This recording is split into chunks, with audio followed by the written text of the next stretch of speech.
മനുഷ്യൻ ആദ്യമായി ചന്ദ്രനിൽ കാലുകുത്തിയത്? ജൂലൈ 21.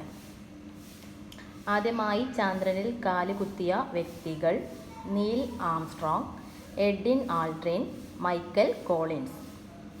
ഇവരുടെ വാഹനം അപ്പോളോ 11. ചന്ദ്രോപരിതലത്തിൽ എത്തിയത് 1969 ജൂലൈ 20. ചന്ദ്രനിൽ കാലുകുത്തിയ ആദ്യ വ്യക്തി നീൽ ആംസ്ട്രോങ്. ഈഗിൾ എന്ന വാഹനം നിയന്ത്രിച്ചത് മൈക്കൽ കോളിൻസ്. കാലുകുത്തിയതിൻ്റെ ഭാഗമായി ചന്ദ്രനിൽ സ്ഥാപിച്ച ഫലകത്തിൽ രേഖപ്പെടുത്തിയത് here men from the planet Earth first set foot upon the moon, July 1969 AD. We came in peace for all mankind.